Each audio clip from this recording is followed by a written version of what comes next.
Soomaaliya geed mucjisaan idin haya shalayto waxa ay timi gabar Soomaaliyeed oo aan ka socon karin dhinaca bidix miyo hamsi midig waxaan filayaa dhinaca bidixda oo aad uga socon la gabadha waxay ka cabanaysaa laba shay waxay ka cabanaysaa halka ciribta dhulka loo dhigo inaysan ka socon kareynin waliba maan hore soo wacday inaysan ka socon kareynin isla markaana ay aad tacbaan uga tahay sidoo kale jeexaas oo dhanba inay aad uga liidato gabadhaas bimacnaa duruufta mar walba waxa cabiri kara ama garan kara qofka markaa dhibta u haysto gabadhaas aad bay ula dhiban tahay xanuunka dhinacaas ka hayo way ii timi gabadhii laba caruur ay wadatay waan fariisiyay ilaahay noo caafimaad walaashayna ilaahay subxaanahu wa ta'aala caafimaad ama hasiyo gabadhii waxaan iskugu daray geedkii funnel seedka ee aan idin dhihi jiray gaaska ayaan u isticmaalay nabi maxamed sallallahu alayhi wasallam oo inoo sheegay inuu geedkaasi wax walba daawo ka yahay waxaan gow iyo geeri ka ahayn iyo waxaan iskugu daray gabadhii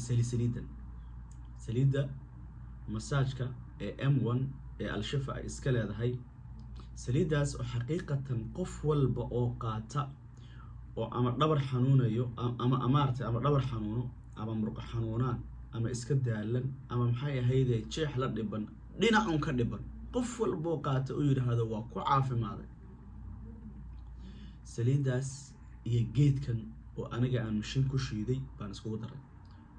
waxaan ku yiri marso ciribta mari khaasatan sidaan iyada bimacna aan ugu sharaxay baan idinku sharaxayaa waxaan ka codsanayaa qof walba xanuunsan inuu sidaas sameeyo aaway dadka lugaha ka kacala war aaway dadka dhabar xanuun ku daashaday war dadkii aaway murqo xanuunayeen ee lafa xanuunayeen ee dhibana ee waliba jeexa laga haystay aaway bishaaran idin wada ilaahay idinkiis waxaan ku yiri sidoo kale waxaad sameeysaa intaan bac madow siiyay waxaan ku yiri intaad si fiican lugaha u marsatid ku xir bimacna bacda lugaha kula xir maxay ahayday wareega iyo meel kasto laga haya iyo ciribtana iyo dhan walbana marso gabadhii ilaahay subxaanahu wa ta'aala caafimaad aan la soo koobi kareynin buu ilaahay subxaanahu wa ta'aala ka siiyay ma aaminaysaa maalintii ku xigtay gabadha inay ku leedahay alxamdulillah waa caafimaad qaba wax ilaahay abuurtay oo iga khaldan ma jiro ka soo tag gruubka iyagana ii imaaday habeenkii aan quraanka saaro ayaan xalayto dadkii xanuunsanayay ama dadkii maxay ahayday dhibana saliidii iyo geedkii maxay ahayday cafan saliid kale iyo geedka ayaan iskugu daray geedku waaba mucjizo kii jin ku jiray waa qayliyay kii iska fadhiyay geedkii loo mariyay maxay ahayday intuu soo qaaday waxaan ku dhahay qofka intaad gacan ku shubato marso meesha ku xanuunaysa ama halkaa mari ilaahu baa markhaati ka ah waxaan leeyahay walaalahayga Soomaaliyeed khaasatan dadka lafaha iyo dhabarka iyo murqaha iyo kala goysyada iyo dhinaca u xanuunayo saliidana soo gado geedkana soo gado shiid geedka soo shiido kadibna waxaad sameeysaa insha Allah ta'ala saliida iyo geedka isku darso habeen walbo intaadan seexan ka hor meel kasto ku xanuunaysa khaasatan cirbaha dadka ay aad u xanuunaan iyo lugaha cad aan ka socon kareynin ama dhuuxu shuma habeenkii markay seexdaan intaad si fiican geedka saliida isku qastid oo aad marisid lugaha iyo inta murqaha iyo halka kala goyska maxay ahayday kala goysyada intaad si fiican u marisid bacmadow soo qaada ama bac soo qaada kula xir kadibna quraan dhagaha gasho war 10 minute soddon daqiiqo ma wax weyn ba noloshaada maxay ka qaadanay waad ku caafimaadayso fiir sida aad noqoto fiiri curiyaan baad ahayd laakiin caadabada ilaahay idinku istaagi doonta dadka dhabarka laga haysto habeenkii markaad seexanaysa mari fawaagu markuu ku bari fiiri saad noqoto insha Allah ta'ala dadka lafaha laga haysto dadka meel kasta laga haysto saliidana soo gado ilaahay idinkii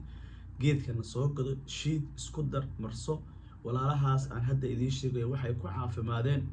waa isla saga waa isla saliidan adama la fahmo way jiraan kuwa saliida kala mariyay waa ula mariyay laakiin saliidan iyo geedkan sida ay iskula falgaleen